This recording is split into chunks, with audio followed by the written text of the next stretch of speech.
4. 자본이득과 현금 흐름의 차이. 많은 사람들이 자본이득에 투자한다. 주식시장이 호황을 맞거나 집값이 뛸 때 사람들이 그토록 흥분하는 이유다. 앞에서 본 할리우드 친구나 부동산 투기꾼들이 투자하는 방식이었다. 대다수의 노동자들이 노후 자금을 확보하기 위해 주식에 투자하는 것도 바로 자본이득을 노리는 것이다. 자본이득에 투자하는 것은 도박을 하는 것과 같다. 워렌 버핏은 이렇게 말했다. 주가가 오를 거라고 기대하면서 사는 것은 가장 멍청한 짓이다. 주식시장이 침체하거나 집값이 떨어질 때 많은 투자자들이 침울해하는 건 역시 그들이 자본이득에 투자하기 때문이다. 투자자들은 시장에서 자본이득의 상승과 하락을 통제하지 못한다. 따라서 자본이득에 투자하는 것은 도박과 다름없다. 이유 1. 통화는 이 자산에서 저 자산으로 흘러 현금 흐름을 만들어내야 한다. 그렇지 않으면 통화 가치는 계속 떨어진다. 다시 말해 가치가 오르거나 주가가 오르기만을 기다리며 돈을 처박아 둔다면 통화는 비생산적이 되고 당신을 위해 일을 하지 않게 된다. 이유 2. 현금흐름에 투자하는 것은 투자의 위험 부담을 줄이는 것이다. 현금이 자신의 주머니로 계속 들어오는 한 자산의 가치가 떨어져도 상관이 없기 때문이다. 자산 가치가 올라간다면 그것은 보너스일 뿐이다. 투자한 돈은 현금 흐름을 통해서 이미 회수했기 때문이다. 다음의 그림은 자본이득과 현금 흐름의 차이를 보여준다. 그림은 책을 참고해 주시면 됩니다. 나와 아내는 원유 채굴 회사의 주주다. 원유 채굴 회사에 투자하는 것은 현금 흐름과 자본이득을 모두 얻기 위한 것이다. 원유를 채굴하기 위해 처음 땅을 팔 때 원유는 1배럴에 $25 정도였다. 우리 주머니로 매달 현금이 들어왔다. 원유 값이 1배럴에 $140까지 올라갔을 때는 우리가 시초한 유전의 가치도 함께 치솟았다. 우리는 더욱 신이 났다. 지금은 1배럴에 $65 정도로 떨어졌지만 여전히 신이 난다. 유전의 가치가 어찌 되든 현금은 계속 들어오기 때문이다. 주식에 투자한다면 안정적으로 배당금이 나오는 주식을 사는 것이 좋다. 배당 역시 현금 흐름이다. 경제가 침체되면 주가는 떨어지고 배당금을 지급하는 주식을 헐값에 살 수 있다. 주식 투자자 역시 현금 흐름, 즉 배당 수익에 대해 알아야 한다. 배당 수익이 높을수록 주식 가치가 높다. 예컨대 배당 수익이 주가의 5%라는 것은 가격이 아주 비싼 좋은 주식이라는 뜻이다. 배당 수익이 주가의 3% 미만인 경우 그 주식의 가치는 지나치게 높게 매겨져 있으며 결국 주가가 떨어질 수 있다. 2007년 10월 주식시장이 역사상 최고치를 찍었다. 기가 얇은 사람들은 허겁지겁 시장에 뛰어들어 주가 가로 열고 자본이득 가로 닫고가 더 오른다는데 돈을 걸었다. 문제는 다우지수 전체 배당 수익이 총 주가의 1.8%밖에 되지 않았다는 것이다. 이는 주식이 너무 고평가되어 있으며 따라서 전문 투자자들은 주식을 팔기 시작한다는 뜻이다. 2009년 3월 다우지수가 6,547포인트로 주저앉았을 때 많은 사람들이 바닥을 쳤다고 생각하며 시장에 뛰어들었다. 문제는 배당 수익이 여전히 1.9%밖에 되지 않는다는 것이다. 주가가 여전히 높다는 뜻이고 따라서 주식시장에서 돈이 빠져나가면서 장기 투자자들만 더 큰 손실을 본다는 뜻이다. 물론 시장의 등락에 대해 걱정하는 것보다는 현금 흐름과 자본이득에 동시에 투자할 수 있다면 가장 좋을 것이다. 등락하는 시장에서 현명하게 투자하기 위해서는 5가를 배워야 한다. 5. 근본 투자와 기술 투자의 차이. 근본 투자는 회사의 재정 보고서를 통해 재정 상태와 실적을 분석하는 과정부터 시작한다. 금융 지식이 있는 사람은 기업이든 재산이든 어떻게 관리되고 있는지 알고 싶어 한다. 기업 역시 재정 보고서를 살펴보면 쉽게 알 수 있다. 은행이 재정 상태에 대해 묻는 것은 당신의 재정을 어떻게 관리하고 있는지 알고 싶다는 뜻이다. 장기적으로든 단기적으로든 지출에 비해 소득이 얼마나 되는지, 현금이 들어오는 자산과 현금이 빠져나가는 부채가 얼마나 되는지 알고 싶어하는 것이다. 기업에 투자할 때도 마찬가지다.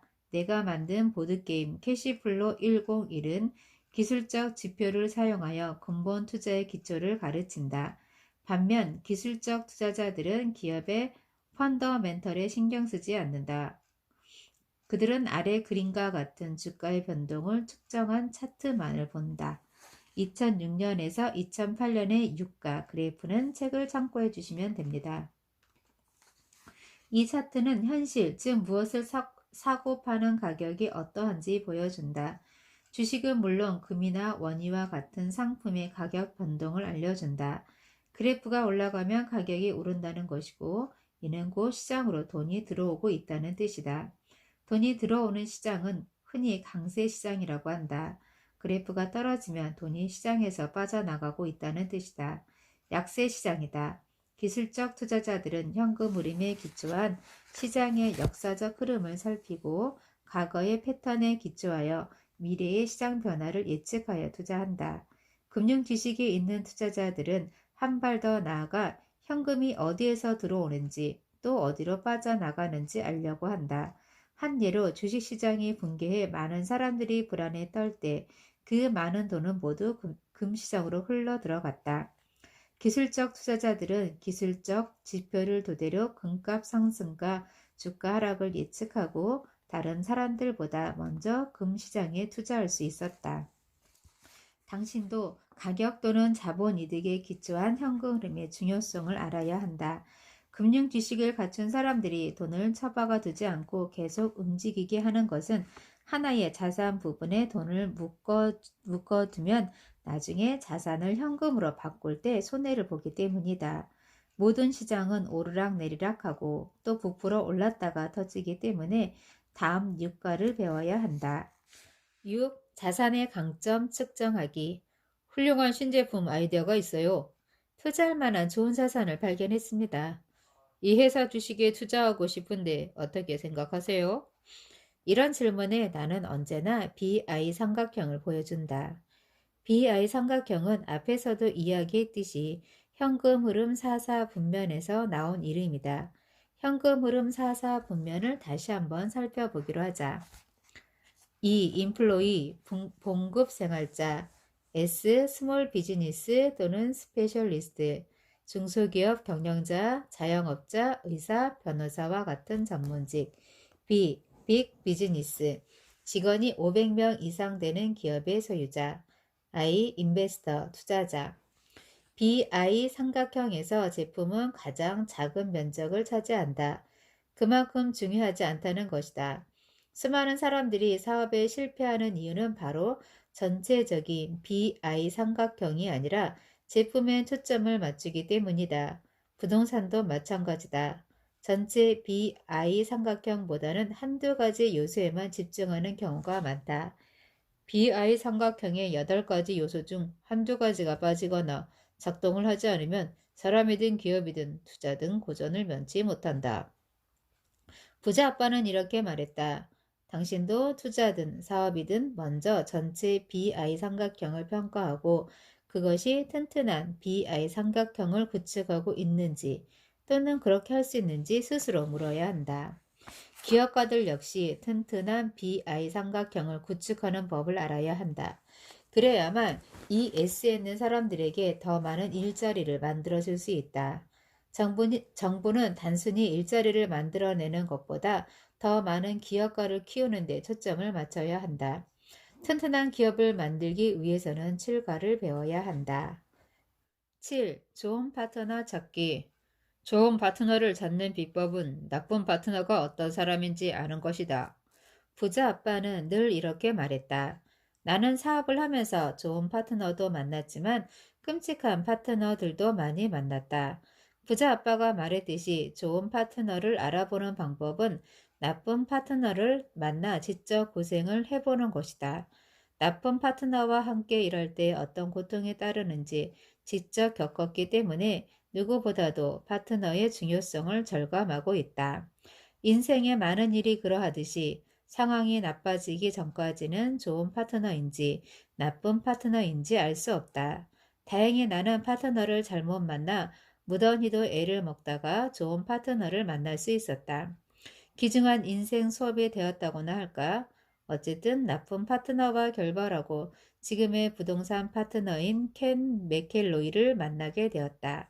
잘못된 계약으로 인한 수백만 달러의 손실을 충당하기 위해 나는 켄과 함께 협력했고 지금까지도 이상적인 파트너 관계를 유지하고 있다. 켄에게 배운 한 가지 교훈은 훌륭한 거래를 하려면 다음 세 가지 요소가 충족되어야 한다는 것이다. 1. 파트너 2. 자금 융통 3. 관리 우선 거래를 하는 상대방을 잘 알아야 한다. 어떤 투자나 사업도 마찬가지다. 돈을 투자하는 것은 그 기업의 파트너가 된다는 뜻이다. 뮤추얼 펀드에 투자하는 것도 마찬가지다.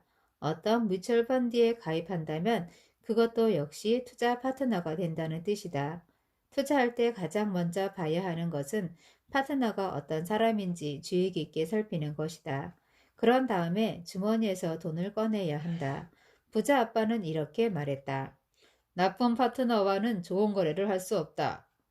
거래의 두 번째 요소는 자금 융통이다. 투자금이 어떻게 구성되어 있는지, 또 파트너로서 얼마나 공정하게 경제적 혜택이 분배되는지 주의 깊게 살펴봐야 한다. 내가 뮤추얼 펀드를 좋은 파트너로 평가하지 않는 이유는 다음 네 가지다. 첫 번째, 뮤추얼 펀드의 재정 기준은 뮤추얼 펀드의 소유권을 가진 가입자가 아닌 뮤추얼 펀드 회사의 수익을 우선시한다. 두 번째, 뮤추얼 펀드의 비용은 너무나 높을 뿐만 아니라 세부 내역이 베일에 쌓여 있다. 돈은 100% 내가 내고 위험도 100% 내가 부담하면서도 수익의 80%는 뮤추얼 펀드가 가져간다. 내 돈을 맡길 수 있는 좋은 파트너가 아니다. 세 번째, 부동산에 투자할 때는 차입금을 활용할 수 있는 폭이 크다. 뮤추얼 펀드에 투자할 때는 거의 내 돈을 써야 하지만 부동산에 투자할 때는 은행 돈을 끌어다 쓸 수 있다. 네 번째, 뮤추얼 펀드로 돈을 번다고 해도 세율이 가장 높은 자본이득 세금을 물어야 한다. 이는 매우 불공정한 처사다. 만족스러운 거래를 하기 위한 세 번째 요소는 관리다. 좋은 파트너는 좋은 관리자다. 회사든 부동산이든 제대로 관리하지 않는다는 것은 투자자들의 수익을 극대화하기 위해 노력하지 않는다는 뜻이고 망할 확률이 높다는 것이다. 그토록 수많은 소기업들이 실패하고 부동산이 제값을 받지 못하는 것도 관리를 소홀히 하기 때문이다. 나는 투자를 할 때마다 누가 나의 파트너이고 어떤 파트너를 원하는지 스스로 묻는다. 이로써 더 많은 투자를 빠르게 분석할 수 있다. 재정 구조는 어떠한가? 또 얼마나 탄탄한가? 각각의 요소들은 어떻게 관리되고 있는가? 이 질문에 일단 만족스러운 답이 나오는 경우에만 투자를 고려한다.